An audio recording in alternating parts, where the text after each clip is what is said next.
आप सभी को नमस्कार। स्वागत है आप सभी का नारायण सर क्लासेस के इस नए लेक्चर में। आज का हमारा टॉपिक होगा कक्षा 12 का जीव विज्ञान और जिसका अध्याय 3 पढ़ाया जा रहा है जो है क्या मानव जनन यानी कि ह्यूमन रिप्रोडक्शन। इसका जो है 2 भाग हमने बता दिया है। आज जो है तीसरा भाग होगा और यह भाग जो है इस अध्याय का अंतिम भाग होगा, यानी कि इसी अध्याय में जो है हम लोग क्या करेंगे, पूरे बचे हुए टॉपिक को इसी भाग में जो है इस अध्याय के पूरे बचे हुए टॉपिक को जो है कंप्लीट करेंगे। तो हम प्रारंभ कर रहे हैं आज का यह सेशन जो क्या है कक्षा 12 का जीव विज्ञान मानव जनन का अध्याय 3 मानव जनन का भाग 3। इससे पहले जो है हमने भाग 2 तक बात कर लिया था शुक्राणु जनन तक कि नर युग्मक शुक्राणु का निर्माण कैसे होता है और शुक्राणु के निर्माण को ही शुक्राणु जनन कहा जाता है। आज हम जानते हैं क्या अंड जनन के बारे में। क्या तो अंड जनन ये है क्या अंड जनन, इसको कहेंगे ओजिनेसिस। ओजिनेसिस और अंड जनन क्या है तो अंडाशय में मादाओं के अंडाशय में अंडाणु के निर्माण की प्रक्रिया को अंडाशय में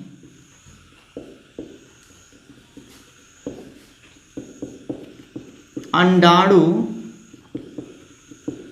के निर्माण की प्रक्रिया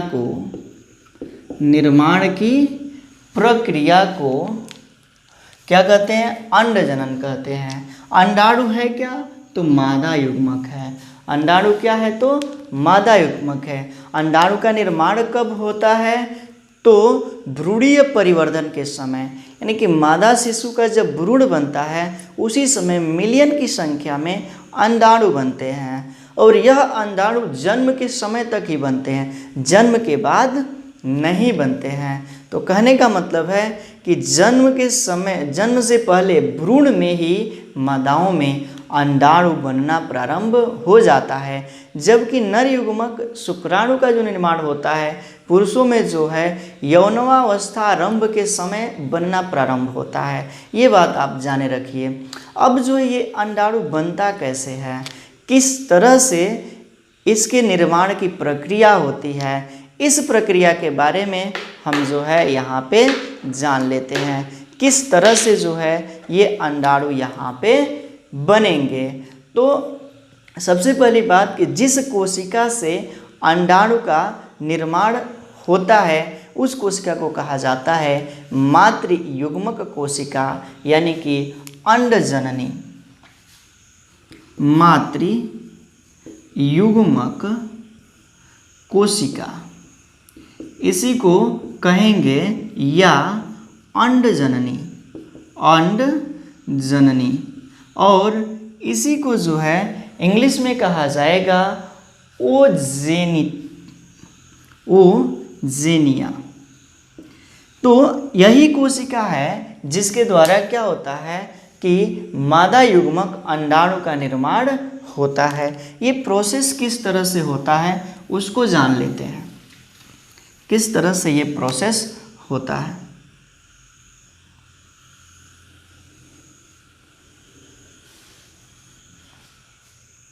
इस प्रोसेस को हम लोग जान लेते हैं। थोड़ा सा और इधर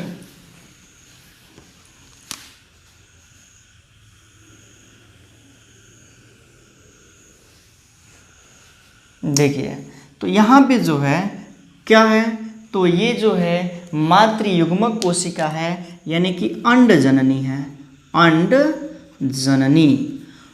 और ये द्विगुणित होती है, 2n होती है और इसमें होता है अर्धसूत्री विभाजन फर्स्ट, अर्धसूत्री विभाजन फर्स्ट।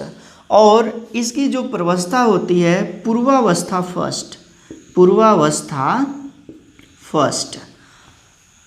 अब जो है इसके विभाजन के समय कोशिका का निर्माण होता है और ये भी कोशिका क्या होती है द्विगुणित होती है, क्योंकि यहाँ पे गुणसूत्रों का विभाजन नहीं होता है। इसको कहा जाता है प्राथमिक अंडक। इस कोशिका को कहेंगे प्राथमिक अंडक। अंडक इसको इंग्लिश में कहेंगे क्या? Primary oocyte. प्राइमरी ओसाइट प्राथमिक अंडक बनता है। यहाँ पे क्या होता है कि अर्धसूत्री विभाजन रुक जाता है, पूर्ण नहीं होता है। अब जो है ये प्राथमिक अंडक है, इस पर जो है एक लेयर बनती है, एक लेयर बन जाती है और इस स्थिति को अब कहेंगे क्या? प्राथमिक पुटक। प्राथमिक पुटक इसी को इंग्लिश में कहेंगे क्या? तो प्राइमरी फॉलिकल। Primary follicle. उसके बाद से फिर जो है यहाँ पे जो है फिर से इसके ऊपर जो है एक और परत बन जाती है, एक और परत बन जाती है। अब इसे कहेंगे द्वितीयक पुटक, यानी कि सेकेंडरी फॉलिकल। तो यहाँ पे क्या हुआ? प्राथमिक पुटक एक लेयर बना इसके ऊपर, कोशिका के ऊपर, फिर से एक और लेयर बन जाता है, इसको कहेंगे क्या? द्वितीयक पुटक। यहाँ पे ये जो है द्विगुणित ही होता है, 2n ही होता है। अब यहाँ पे जो है अर्धसूत्री विभाजन पूर्ण हो जाता है और जिसके परिणाम स्वरूप जो है क्या होता है? तो जिसके परिणाम स्वरूप 2 अगुणित कोशिकाओं का निर्माण होता है। 2 अगुणित कोशिकाओं का निर्माण होता है, जिसमें से एक कोशिका को जो है कहा जाता है द्वितीयक अंडक। जो बड़ी कोशिका है उसको कहते हैं द्वितीयक अंडक। द्वितीयक अंडक इसी को कहेंगे क्या? Secondary oocyte. Secondary oocyte. उसके बाद से जो ये दूसरी छोटी कोशिका है इसको कहा जाता है प्रथम ध्रुवीय पिंड। प्रथम ध्रुवीय पिंड। और इसी को कहेंगे क्या? तो primary polar body. Primary polar body. उसके बाद से क्या होता है कि इस पर एक और लेयर बन जाता है, जैसे कि यहाँ पे 2 लेयर, एक तीसरा लेयर भी इस पर बन जाता है और इसको कहा जाता है तृतीयक पुटक। तृतीयक पुटक यानी कि टर्शियरी फॉलिकल। Tertiary follicle. उसके बाद से क्या होता है कि आगे चल करके अब इसमें जो है प्रारंभ होता है अर्धसूत्री विभाजन सेकेंड। अर्धसूत्री विभाजन सेकेंड यहाँ पे जो है क्या है? तो प्रारंभ होता है अर्धसूत्री विभाजन सेकेंड। तो ये जो पुटक है एक परिपक्व पुटक बन जाता है। ये जो है क्या होता है? तो एक परिपक्व पुटक बन जाता है, जिसे जो है ये कैसा पुटक है? तो परिपक्व पुटक है। परिपक्व पुटक। और इस परिपक्व पुटक को कहा जाता है ग्राफिक पुटक। ग्राफिक पुटक। और इसके अंदर जो है ये है आपका क्या? तो प्रथम द्वितीयक अंडक। और ये क्या है? तो प्रथम ध्रुवीय पिंड है। अब जो है इसके ऊपर एक लेयर बनती है और इसी को जो है कहा जाता है ज़ोना पेल्यूसिडा। Zona pellucida. उसके बाद से ये जो ग्राफिक पुटक है ये होता है क्या? तो इसकी दीवार जो है फट जाती है। इसकी दीवार जो है फट जाती है। ये जो प्रथम ध्रुवीय पिंड है वो नष्ट हो जाता है और जैसे ही इसकी दीवार यहाँ पर जो है ग्राफिक पुटक की जो दीवार है वो फट जाती है, ग्राफिक पुटक की जो दीवार है वह फट जाती है और ये जो प्रथम ध्रुवीय पिंड है वो नष्ट हो जाता है और जिसके द्वारा इस मार्ग के द्वारा ये जो द्वितीयक अंडक है, अब इसे जो है हम लोग कहेंगे क्या, अंडाणु, अंडाणु। और यही क्या है, मादा युग्मक है और ये जो है बाहर निकलता है। इस मार्ग के द्वारा ये अंडाणु जो है बाहर निकलता है और इस क्रिया को कहा जाता है अंडोत्सर्ग। इसे कहेंगे क्या, अंडाणु का यहाँ से ग्राफिक पुटक से बाहर निकलना कहलाता है अंडोत्सर्ग, यानी कि ओव्यूलेशन। इस क्रिया को कहेंगे क्या, अंडोत्सर्ग, अंडोत्सर्ग यानी कि ओव्यूलेशन। तो यहाँ पे क्या है, अंडाणु जो है बाहर निकल गया, अंडाणु जो है बाहर निकल गया। अब जो है ये अंडाणु है, ये क्या है तो अंडाणु है। इसके बाहर की जो परत है वो पेल्यूसिडा की परत है, पेल्यूसिडा की परत है।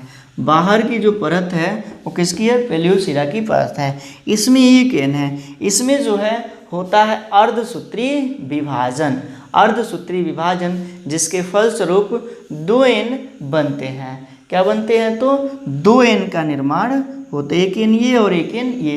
एक एन को जो है अंड कहा जाता है, इस वाली कोशिका को जो है, एक कोशिका को जो है अंड कहा जाता है और दूसरी वाली कोशिका को बोला जाता है द्वितीय ध्रुवीय पिंड, द्वितीय ध्रुवीय पिंड।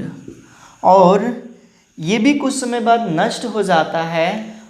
उसके बाद से क्या होता है कि ये जो अंड होता है यही जो है नर युग्मक से संयोजित होता है, संलयित होता है। अब नर युग्मक जो है कैसे प्रवेश करता है, तो नर युग्मक को बताया गया था कि शुक्राणु की संरचना बताया गया था। ऊपर वाली संरचना जो है इसकी गोल होती है, ऊपर वाली संरचना जो है इसकी क्या होती है तो गोल होती है। उसके बाद से बीच में चौड़ी पत्ती होती है। उसके बाद से इस तरह से जो है इसकी संरचना बनाया गया था। तो शुक्राणु के ऊपरी वाले भाग को जो है क्या कहा जाता है, एक्रोसोम, एक्रोसोम।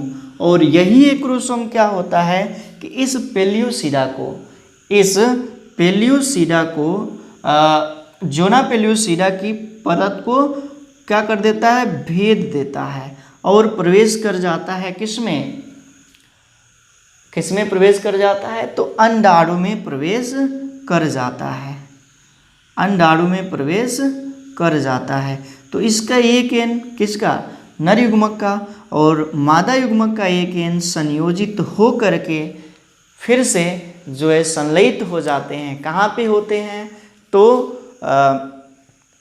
अंडवाहिनी में जो है एम्पिलरी एस्थमस जंक्शन पर। अभी हम उसके बारे में बताएंगे। एम्पिलरी एस्थमस जंक्शन पर क्या होता है तो ये नर युग्मक और मादा युग्मक संलयित होते हैं और जिस क्रिया को निषेचन कहा जाता है। फिर से हम इसको दोहरा देते हैं क्या, तो अंडजन्य कोशिका जो है इसे कहा जाता है मातृ युग्मक कोशिका। ये द्विगुणित होती हैं, इसमें होता है अर्धसूत्री विभाजन फर्स्ट की पूर्वावस्था प्रवस्था फर्स्ट। तो इसके परिणाम स्वरूप बनता है क्या, प्राथमिक अंडक बनता है, यानी कि प्राइमरी ओसाइट। उसके बाद से यहाँ पर अर्धसूत्री विभाजन रुक जाता है और आगे जो है इस प्राथमिक अंडक पर एक लेयर बनती है जिसको कहा जाता है प्राथमिक पुटक और इसे कहते हैं प्राथमिक फोलिकल, प्राइमरी फोलिकल। फिर से इस पर एक और लेयर बन जाती है जिसको कहा जाता है द्वितीयक पुटक यानी कि सेकेंडरी फोलिकल। उसके बाद से अब यहाँ पे जो है अर्धसूत्री विभाजन कंप्लीट होता है और ये जो है 2n वाली कोशिका विभाजित हो करके अगुणित 2 कोशिका बनाती है। एक बड़ी कोशिका को द्वितीयक अंडक कहते हैं यानी कि सेकेंडरी ओसाइट कहते हैं और छोटी वाली कोशिका को प्राथमिक ध्रुवीय पिंड कहा जाता है। उसके बाद से इस पर जो है एक और परत बन जाती है, इस पर जो है एक और परत, जैसे कि यहाँ पे 2 परत, फिर से यहाँ पे एक 3 परत बन जाती है इस कोशिका पर, और इस तीसरी परत को कहा जाता है तृतीयक पुटक यानी कि टर्शियरी फॉलिकल।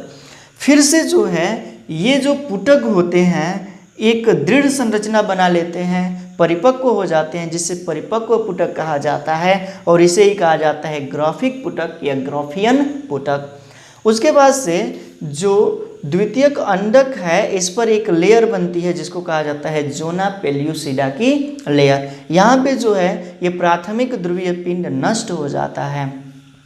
उसके बाद से आगे क्या होता है कि ये जो ग्राफिक पुटक होता है वो फट जाता है, और जिसके द्वारा ये जो द्वितीयक अंडक है अंडाणु के रूप में बाहर निकलता है। अंडाणु है क्या, तो मादा युग्मक है, और अंडाणु का बाहर निकलना अंडोत्सर्ग कहलाता है यानी कि ओव्यूलेशन कहलाता है। उसके बाद से जो है क्या होता है कि अब जो है इस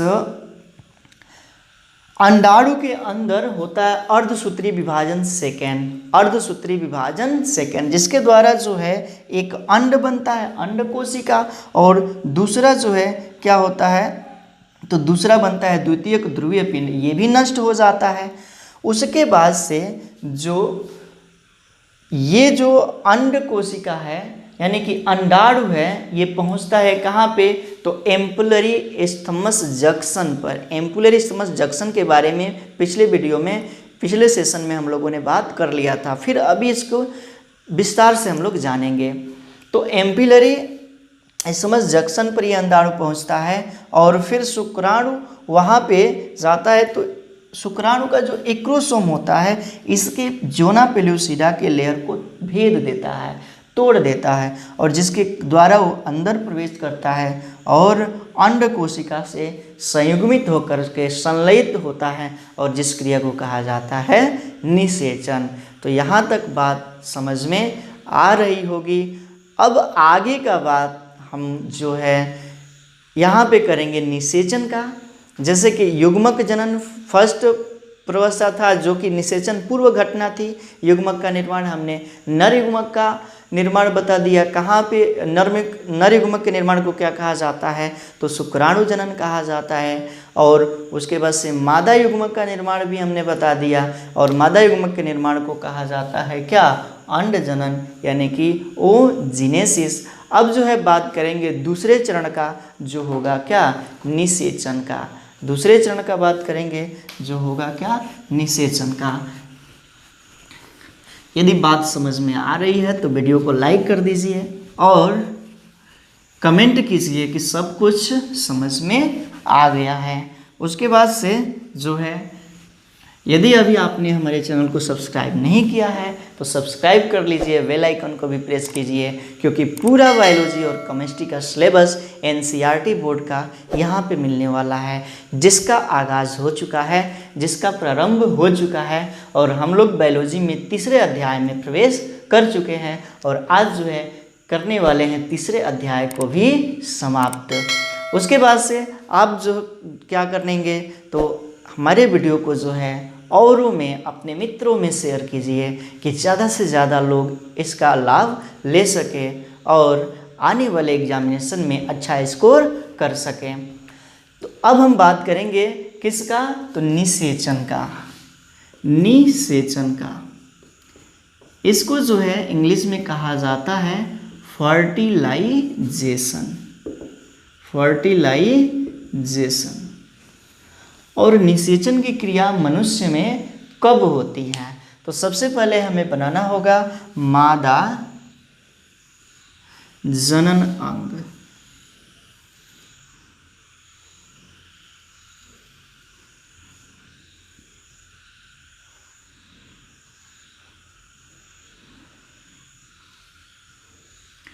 मादा जनन अंग हमें बनाना होगा। हम यहाँ पे बना देते हैं, बनाने में कोई समय नहीं लगने वाला है, आप भी हमारे साथ बनाइए।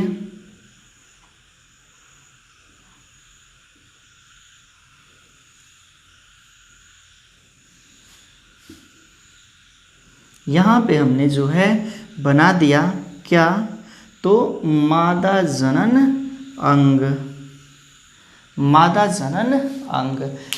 इसमें बताया गया कि 2 अंडाशय होते हैं, ये, और इससे जो जुड़ी हुई नली है उसको जो है कहा जाता है अंडवाहिनी, यानी कि फाइलोपियन ट्यूब। उसे जो है क्या कहा जाता है? Fallopian tube. ये जो है गर्भाशय है, क्या है? तो गर्भाशय है।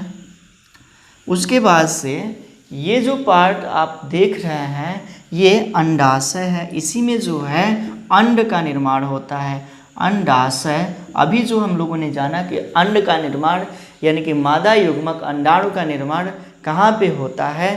तो यहीं पे होता है। ये जो है अंड है, और उसके बाद से ये जो है फिम्बरी है, झालर है। इसके जो है 4 पार्ट होते हैं अंडवाहिनी का। ये पूरा जो है कहलाएगा क्या? अंडवाहिनी, यानी कि क्या कहेंगे इसको? तो फाइलोपियन ट्यूब कहेंगे। इसके 4 भाग होंगे, एक फिम्बरी है, एक है इनफंडिबुलम है। ये जो पार्ट है इनफंडिबुलम। उसके बाद से ये जो पार्ट है क्या है? एम्पुला है, एम्पुला है।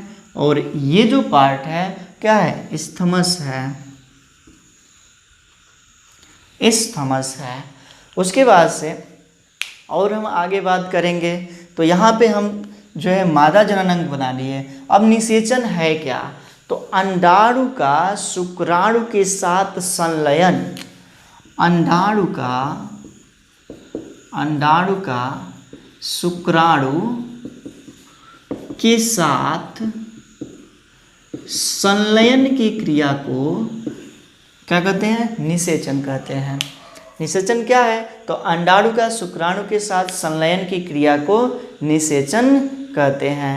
ये जो है हमने बात पहले भी बताया था और आज भी जानिए। अब जो है हम जानेंगे निषेचन की क्रिया कब होगी और कहाँ पे होगी। तो जो है मनुष्य में, मानव में नर भाग को जो है पुरुष और मादा भाग को स्त्री कहा जाता है, और पुरुष और स्त्री का विवाह होता है तो उनका मिलन होता है, जिसके फलस्वरूप जो है पुरुष का जो शुक्राणु है वह इस वेजाइना के द्वारा यानी कि योनि मार्ग में आ जाता है। ये शुक्राणु जो है योनि मार्ग में आ जाता है और यहाँ से गति करते हुए पहुँचता है कहाँ पे? एम्पुला और इस्थमस के बीच में, एम्पुला और इस्थमस के बीच में। अंडाणु को ये जो फिम्बरी है, झालर है, ये पकड़ती है और इसे पहुंचाती है कहाँ पे? तो एम्पुला और इस्थमस के बीच में। यहाँ पर जो है नर और मादा युग्मक यानी कि अंडाणु और शुक्राणु का संलयन होता है और इसी क्रिया को कहा जाता है क्या? निषेचन।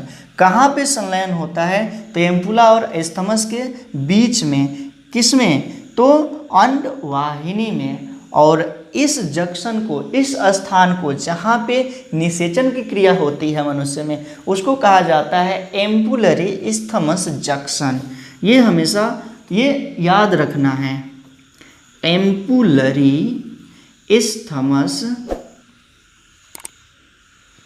Junction, ampullary isthmus junction. ये बात जो है आपको याद रखना है। तो यहाँ पे जो है हमने बता दिया कि किसके बारे में?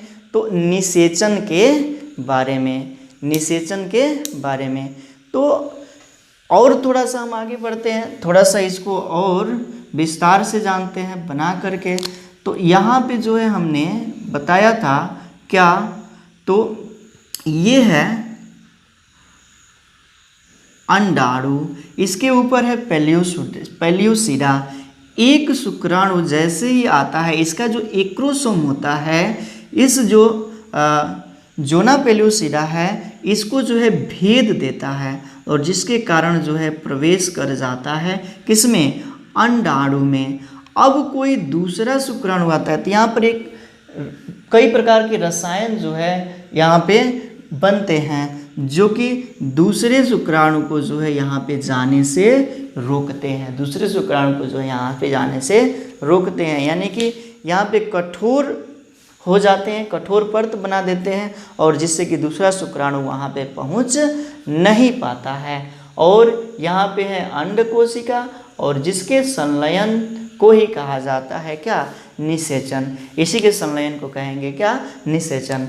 बात समझ में आ रही है तो आप कमेंट कीजिए कि यस सब कुछ क्लियर है, सब समझ में आ रहा है। अब जो है हम आगे बढ़ जाते हैं। अब जो है इसकी लास्ट घटना पढ़ेंगे, जो क्या है, निषेचन पश्च घटना।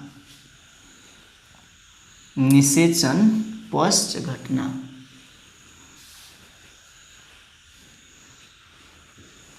निषेचन पश्च घटना फिगर यही काम करेगा।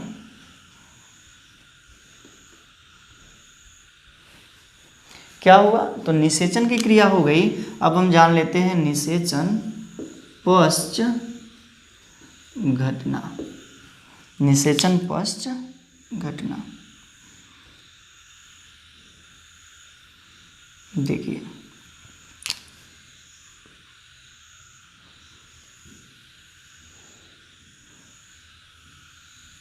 निषेचन पश्च घटना को हम यहाँ पे समझते हैं। तो क्या हुआ यहाँ पे, तो नर और मादा युग्मकों का संयोजन हुआ, यानी कि 2n बना, यानी कि जाइगोट बना, यानी कि युग्मनज बना। युग्मकों के संयोजन से बनता है क्या, युग्मनज, यानी कि जाइगोट। जाइगोट, ये बात पहले ही बताया जा चुका है। अब जो है यह एक कोशिका बनी, इसमें विभाजन होगा तो 2 कोशिका बनेगी, फिर इसमें विभाजन होगा तो 4 कोशिका बनेगी, और उसके बाद से फिर इसमें विभाजन होगा तो 8 कोशिकाओं का निर्माण होगा। और यहाँ से यहाँ तक की जो प्रवस्था होती है इसको कहा जाता है ब्लास्टोमियर। ब्लास्टोमियर। उसके बाद से 8 से जो है 16 कोशिका बनती है, 8 से 16, 16 से 32, और 32 तक की अवस्था को बोला जाता है मारुला। मारुला। उसके बाद से फिर से 32 से 64 कोशिकाएं बनेंगी, और 64 से जो है 128 कोशिकाएं बनेगी, और 64 से 128 कोशिका की प्रवस्था को जो है कहा जाता है, 64 वाली कोशिका को कहा जाता है ब्लास्टुला। इसको कहते हैं क्या, तो ब्लास्टुला। उसके बाद से 128 वाली कोशिका को कहा जाता है ब्लास्टोसिस्ट। ब्लास्टोसिस्ट।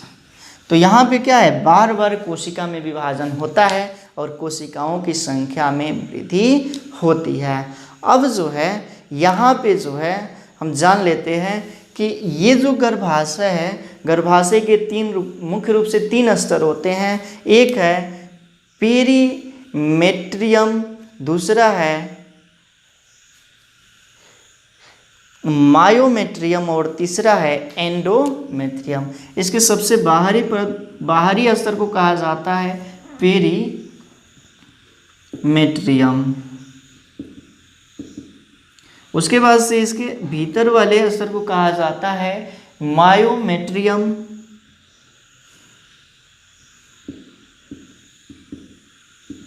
और उसके बाद से इसके अंदर वाली परत को कहा जाता है एंडोमेट्रियम।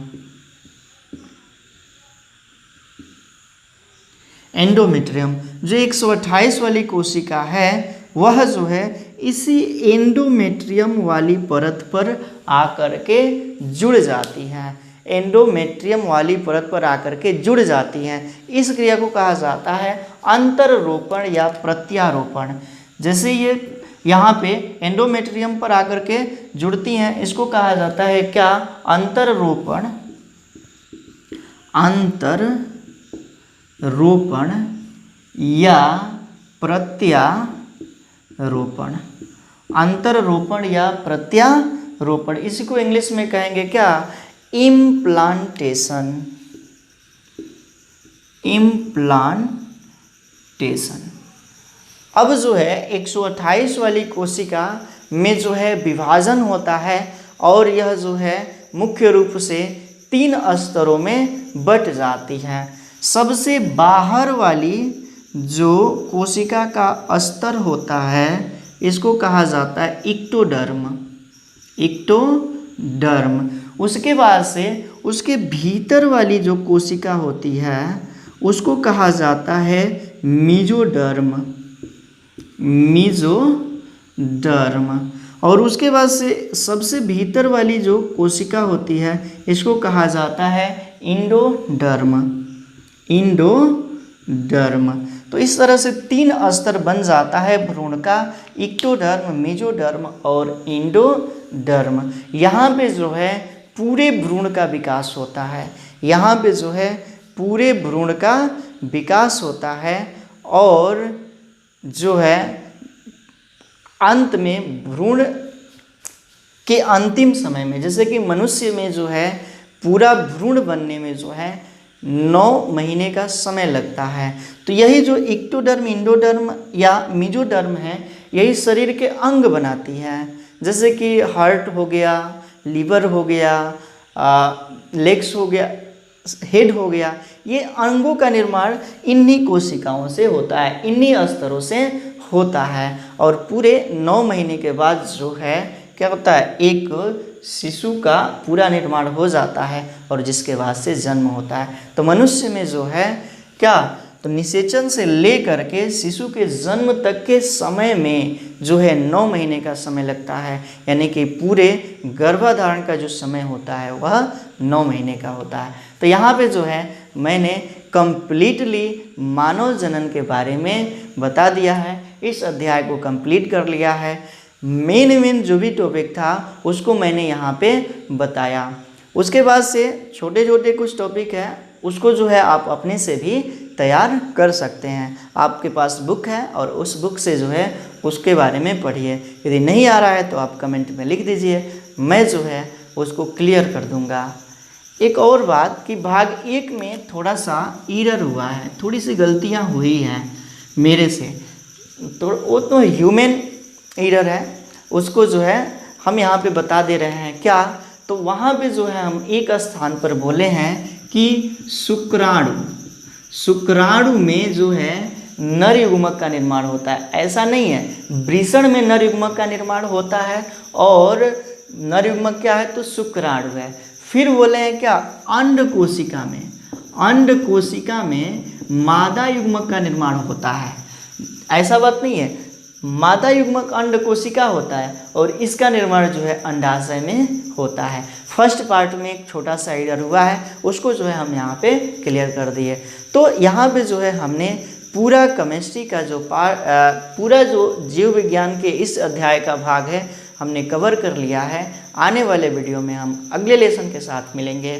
तो हमारे वीडियो को जो है आप लोगों को अच्छा लग रहा है तो आप जो है कमेंट कीजिए, वीडियो को लाइक कीजिए और फिर से एक बार कर रहे हैं कि आपने अभी तक जो है सब्सक्राइब नहीं किया है हमारे चैनल को तो जल्द से जल्द सब्सक्राइब कर लीजिए। और जो भी आपके परिचित हैं जो बायोलॉजी की तैयारी कर रहे हैं, केमिस्ट्री की तैयारी कर रहे हैं, उनके पास जो है आप हमारे वीडियो को शेयर कीजिए ताकि उन्हें भी इसका लाभ मिल सके। मिलते हैं अगले वीडियो में, तब तक के लिए धन्यवाद।